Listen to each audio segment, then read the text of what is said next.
Hey everyone, Josh Neighbors here, Locked On Big 12 podcast. Today it is the 30th of September, 2022.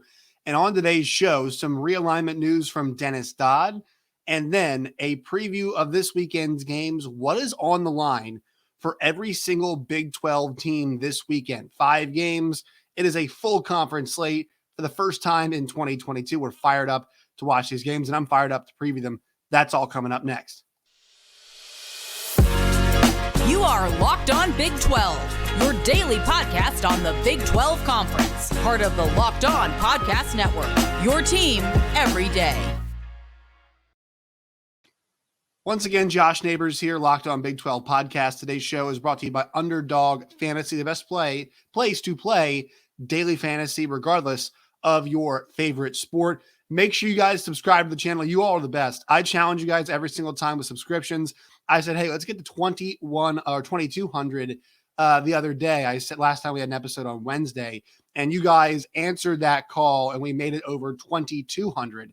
So next target, 2,300 coming up here. Let's see if we can get there by the end of next week. Next time we're previewing games on Friday, I want to be talking about going to 2,400. So once again, appreciate you guys always. Leave us your thoughts on YouTube in the comment section, like the videos, notifications, all that good stuff. Also, I'm sure you all have heard about the hurricane that is happening right now. It's happened. We're praying for the folks down in Florida. Our future Big 12 family got hit pretty hard there. The folks in Central Florida, part of the Locked On family, got hit pretty hard. Locked On Ole Miss host Stephen Willis had a tree, I think, go through part of his house. Everybody said was okay, but praying for you all out there who are involved in this storm.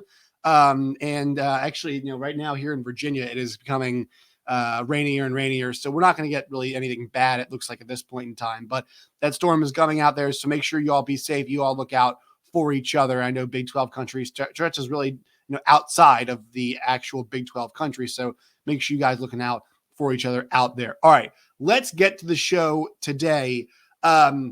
This news came on Wednesday, the news from Dennis Dodd about the Big 12 or Big 10 rather eyeing more Pac-12 schools. I was out yesterday. I got an MRI, and they get a little claustrophobic sometimes. It was cardiac MRI. Everything's good. Don't worry. But they have to shove me in the machine for like an hour and a half. So they have to sedate me. So I slept for part of the day and then had to work for Sirius and just wasn't able to get the show up. So here we are now doing this. I wanted to talk about this yesterday, but it's fine that we're doing it today. Dennis Dodd has an article about the Pac-12 in danger of eventual collapse as Big 10 considers further expansion. Big 12 interest looms.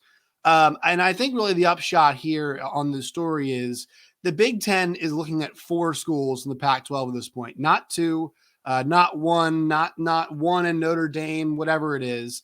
Right now, the Big 10's immediate interest is definitely focused on 4 schools. It sounds like it is Cal, Oregon, Stanford, and Washington. And they are evaluating whether those schools would be valuable additions. And in that way, what we mean valuable additions is the Big 10 has sold their allotment through 2030, I believe it is, for the next TV contract, right? CBS, NBC, and the big majority is going to Fox, have bought up all the, I guess, television and or basketball and football, really, that they can show at this point in time. That's kind of a done deal. If the Big 10 wants to add more teams and add more revenue, what they would have to do is they would have to add those 4 teams, those 4 schools, to create more inventory to sell to somebody else, right? So right now, the Big 10 in football has nothing left to sell. Well, if you add those 4 teams, Cal, Stanford, Washington, and Oregon, you then would have more to sell. And the Big 10, this is what Dennis Dodd says, is that Commissioner Kevin Warren continues to seek an offer from Amazon or potentially another partner for an additional Big 10 football media rights revenue deal. That figure is believed to be less than $100 million annually is what that would contribute. So they would go from whatever it was, $7 to $8 million a year, $700, $800 million, not a year overall in that deal, or $7 billion. Sorry, excuse me. That would take them up. Also, what you have to notice is that this would potentially add more value to their immediate contract. In their current contract, It stipulates that if the Big Ten adds more teams, there will be a good faith conversation between them and the television partners about increasing the value of the current deal and raising it up. The one where it automatically would go up in value, because remember when this deal came out for the Big Ten, it said 7 to 8 billion with a chance to go to 10. The only team or only school rather, and if it's adds athletics, it immediately goes up is Notre Dame. I think it immediately kicks up. They said if they had other schools, will be a good faith conversation about increasing the value of that. And I think because Fox and NBC and CBS want to maintain their relationship with the Big Ten, they would probably up that. How much, I don't know, but they would probably up that. So you're talking about an increase of roughly around 100 million. Now, if the Big Ten makes such a move, it would almost certainly increase the likelihood the Big 12 is able to get some combination, is what Dennis Dodd says, of Arizona, Arizona State, Colorado, and Utah from the Pac-12, thus crushing the Pac-12 and hanging Oregon State and Washington State out to dry. Obviously, we've been talking about this, and a lot of people are excited, but I'm glad Dennis added this in. Yeah, I mean, we don't like the idea of hanging anybody out to dry, right? Oregon State and Washington State, like Oregon State, pushed USC last week, and they threw 4 picks and were still in the game somehow. And then you saw Washington State obviously have a fantastic game with Oregon, and also they beat Wisconsin on the road. So these programs, like they're good programs, they're decent programs, and it sucks that maybe their television value is going to preclude them from being able to exist furthermore in athletics. Once again, this is something that we faced last year. We talked about the Big 12 experiencing this movement. The idea that we just kind of devalue some of these schools because they don't bring as much value, right? Like that is a really upsetting thing to deal with. So obviously we hate the idea of Oregon State and Washington State being left out to dry, although we do welcome the idea of more teams here solidifying the Big 12 position. He says that Dennis Dodd says that if the Big Ten move happens, I think the others 4 schools, Pac-12, will want to jump to our league. A Big 12 source said that's familiar with the situation. Here's a really important part of this. Without a clear mandate, Big Ten presidents and athletic directors continue to evaluate whether expansion is quote-unquote financially viable and potential candidates are a quote-unquote cultural fit, conference sources tell CBS Sports. No vote has been taken on expansion at this time. The Big Ten completed a historic media rights deal worth more than $8 billion over 7 years beginning in 2023. Amazon reportedly bid more for the Big Ten's 3:30 p.m. ET game and primetime windows compared to other suitors. Those windows went to CBS and NBC respectively. This gets us to part of the big conversation with all the television and expansion right now, folks, is do you still want to be on linear cable, or are you okay with going to an Amazon? It sounds like they outbid, or it's reporting, they outbid CBS and NBC, but these presidents, athletic directors, conference commissioners still value the being on CBS, being on NBC, being on Fox, being on CBS Sports, being on Peacock. Oh, I guess, well, Peacock, not really, but like when you go streaming exclusive, when you go all the way to streaming exclusive, you are worried about, there is a lot of concern about reach. There is a lot of concern about what that does for the school's profile. There is more concern about what it does for recruiting. There are so many unanswered questions, and I think nobody wants to be the one that makes the mistake in that category and jumps to one of those streaming partners exclusively and cuts off what you could get from a cable partner. Now, the Big 12 does do a little bit of both right now, but there's always been some hand-wringing. There's always been some grumbling, and we're going to see it this week. Look what happened. There's grumbling last week about the Oregon State USC game being on the Pac-12 network, right? Well, I mean, that's actually a television channel. Not many people have it, but as a television channel. People grumble about like, hey, Kansas State, Texas Tech is on ESPN Plus. Well, that's part, like it sucks, but it's just kind of part of the deal right now. That's the way it works. Like some of these games are going to be on ESPN Plus. It's just a matter of that's how it goes. And I think, to be honest, like a lot of you all in Big 12 country, there was some complaining before, but most of that has gone as this thing starts playing. Most of the complaining to me has Deion Sanders on my screen. Most of the complaining has gone by the wayside, right? We kind of understand this is where it's going. It's just a matter of, do you want to fully go all the way into a streaming partner, or are you fine with a split happening right now? I think it's still a great question. If the Big Ten turned down such an offer, the concerns were likely distribution and visibility. Those same concerns would be in play if Big Ten accepted the 4 additional Pac-12 schools. Now, I don't think, like, we have to understand here, not all of their games are going to end up being on Amazon, right? That's not how this would work. Those, when you add in those games are going to be in places like Amazon, but also those games are going to be in places like CBS, like, if it's Oregon versus Michigan, they're not going to just put it on Amazon. Now they might, they might, but like, you figure they put that on some cable as well. They'll give them some big games. You have to understand here, Amazon, we mentioned this the other day, like, they paid for good football in that Thursday night package. Originally speaking, when they moved that stuff to Thursday night, the Thursday night games, like, they were just kind of trying, the NFL being, they were trying to get some just more eyes on that stuff, like in those windows, but they really didn't put themselves out there with some of the matchups. A whole lot of Jags Titans that was happening on Thursday nights. It just kind of sucked. People watched anyway, but they're putting big matchups on there, right? They're putting games like the opening night game, right, which is obviously really, really well viewed game. They put the Chiefs and the Chargers on there, which was a very, very much viewed game, right? So they're putting it out there. They're trying to get good viewership. They're putting, Russell Wilson and the Broncos next week against the Colts. Obviously, not a huge matchup, but still, that's big names going up there. So that is something we have to mention. And then let's get back to, so the whole point of Amazon, once again, the point there being that Amazon wants really good properties. They're not just going to spend for the sake of spending. Something on the Big 12 front, CBS Sports reported last month that Endeavor, so WMEIMG, I think it's now called Endeavor, was advising the Big 12 about whether it should add Pac-12 programs. Earlier this summer, CBS Sports reported that the Big 12 was interested in the aforementioned 4 corner programs. And then also, we know that Oregon and Washington have met with the Big 10. So what we're watching here, folks, is that the Pac-12 is having a really difficult time getting that television deal done, because basically their schools are under constant surveillance from other places, right? There are 8 schools that we know of that other conferences would like to add.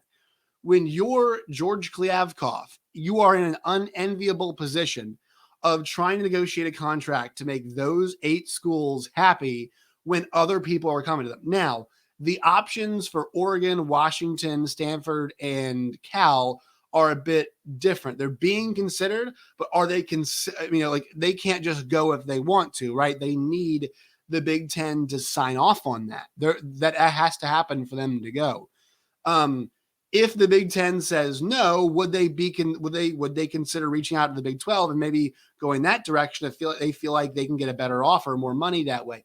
I don't know. I don't know if that's the case for those schools. And then once again, it gets into our talk about the cultural differences that happen there.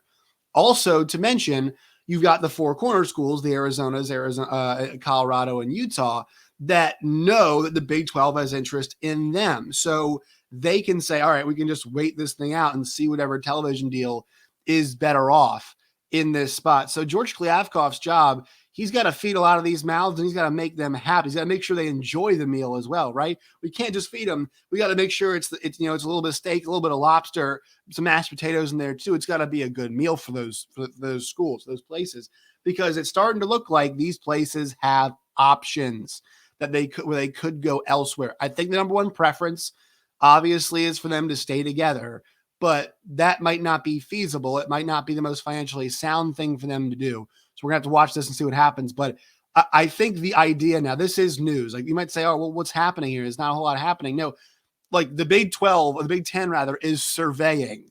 They are discussing. They are trying to make a call on this, whether this is the right thing to do. And the Big 12 is in the wings waiting and also negotiating at the same time. The Big 12 has options. The Big 10 has options.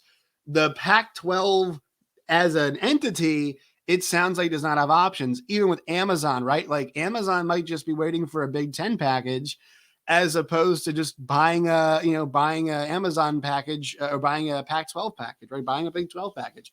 They might just wait for the Big 10 to poach some more teams and do that. Might not be available to them, but we'll see what ends up happening. And kind of question of, all right, how much are you guys willing to fork over? You have to make it worth it for us. The distribution, it goes up. We're not, having more mouths, less money for each mouth at that point in time. All right, let's look at some games this weekend. First, quick word from our sponsors, though. Today's show is brought to you all by Underdog Fantasy. Mentioned it before, the best place to get in on some sports wagering daily fantasy style is Underdog. You guys can go to the Underdog website or download the app. They've got Pick'em for your team. They have things like, hey, is the over-under on Drake May's passing yards going to hit 265 this week against the Hokies? Or the Grant Wells, Virginia Tech Hokies, under of 220 passing yards. Is that going to hit? You guys can bet on that. Underdog. You guys can make their own picks as well. You guys can find those lines, those spreads, those things that you want for the props that you are looking for. Sign up with the promo code Locked On. It's LOCKEDON Locked On, and they will double your first deposit up to $100. Once again, deposit 100, you get an extra 100 free. Go to underdogfantasy.com or find Underdog Fantasy app in the App Store, Google Play Store. And once again, Underdog Fantasy promo code Locked On. All right, I thought the best way to look at these games this weekend, and I'll make some picks too, but there's so much on the line. So I thought the best way to do this is just look at the slate and talk about what is on the line for every single team this weekend. I'll go chronologically through the slate. 11 a.m. on ABC, you've got Oklahoma giving 6 points to TCU. Quick sip of the water here. So Oklahoma, 6-point favorite at TCU. I think what's on the line for OU here, obviously, is back-to-back losses and kind of a reset in a way that we didn't really expect after that first week. I mean, expectations were really pretty high for them just because Nebraska's not good, but they treated Nebraska like they weren't good. They hammered Nebraska in a really impressive way. And so I think we felt like whatever happened to Kansas State coming off that game, the Oklahoma looked really good. The one thing that happened, though, is Chris Kleiman, the chiropractor, was good to go. I just assigned him that nickname. That's what they call, what's his face? Who is ever the Seton Hall coach? Totally blanking on his name, but the basketball coach. But Oklahoma, 6-point favorite against TCU on the road in Fort Worth. So TCU right now is one of the most explosive offenses and one of the most efficient passers in Max Duggan, which is a crazy thing to say. The only problem is they haven't really played any good teams. They played Tarleton. They had a bye. They played Colorado, who is probably the worst Power 5 team. And they played SMU's defense is not very good. So they're hitting explosive plays against teams that they should. That'll test Oklahoma this week. But the Sooners, I think this is a hammer and nail situation. I think the Sooners know they have to come out and be a hammer this week. And I expect them to get after Max Duggan. I expect them to do it. And I expect them to do it with some success. I expect it not to look like, the kind of the gaps, the crevices that we saw last week in their defense. So Oklahoma right here, was on the line for them. They had to get this thing back on track before they played Texas, or else we're talking about for sure Big 12 title eliminator next week when Texas meets OU, and just kind of a game that could be really devalued. And also some questions for a program that we thought was revamped, looking pretty good. Kansas State readjusted some things.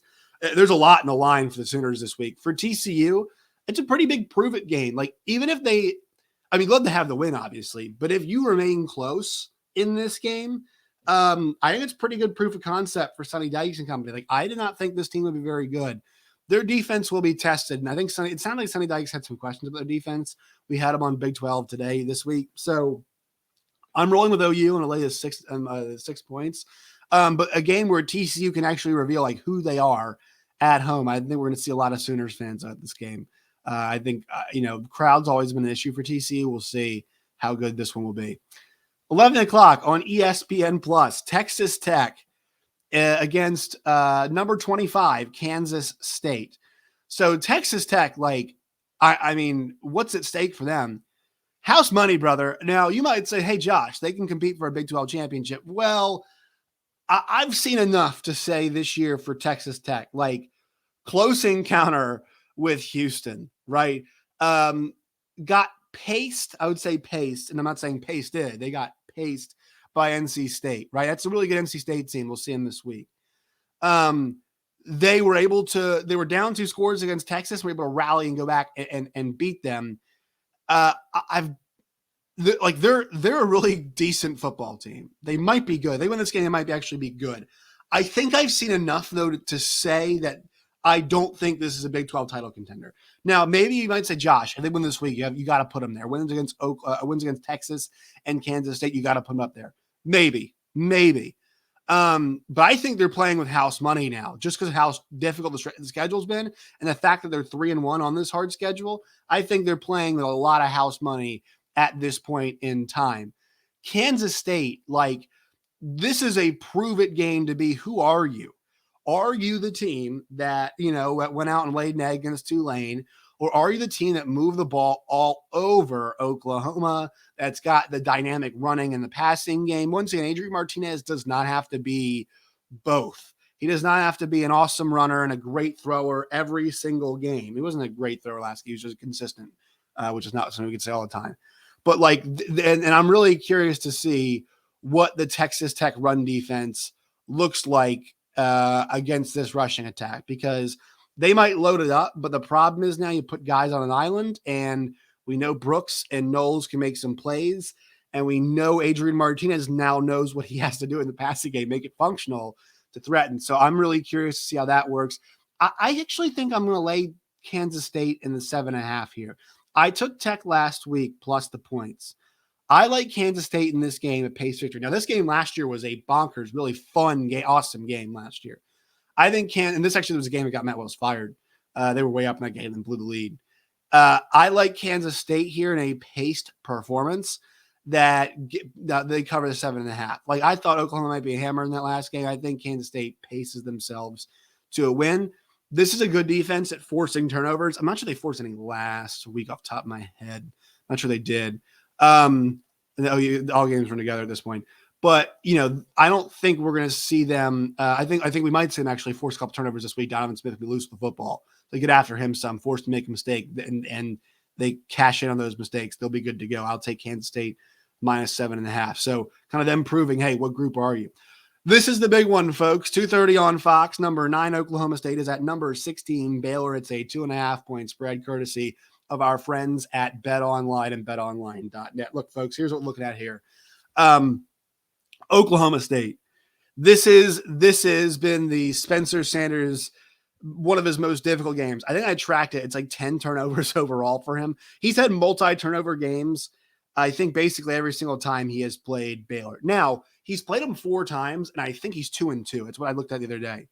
So the problem for him has just been the amount of turnovers that he has had. Good news for them, they had a bye week to prepare. They've had an extra week to prepare. Bad news is, I'm not sure I'm totally sold on Oklahoma State. I'm not sure I'm sold. I mean, obviously, they took their foot off the gas against CMU. They had a workman-like performance against Arizona State that wasn't overly impressive for a top 10 team, right? So I think that it's fine to ask some questions here. Baylor's going to ask them all, right? Baylor's going to ask them all. And the question for Oklahoma State is, can Spencer Sanders go on the road and light it up against a team that has had his number? That's the question. Looking at you, this game will be decided, in my opinion, by how well he plays, because this Oklahoma State defense, like last year, cannot cover his ass. They cannot cover for him in the way they did last season. They covered for him in both games, to be honest. I know they lost the second game, but the fact that he lost the football as many times as he did, he gave as many extra possessions as he did to Baylor in the Big 12 championship game, and the fact that these two teams were still tied is remarkable. So that defense, the back end, not there anymore. Like, they're just not there to cover for him and help out. And when he gives the other team extra possessions, you have to be better, Spencer Sanders, in this game. And look, he has been so far this season. For Baylor, we talked about that back end a second ago. Here's where the questions will be asked about your vertical passing game. They did it last week. They took some more shots down the field.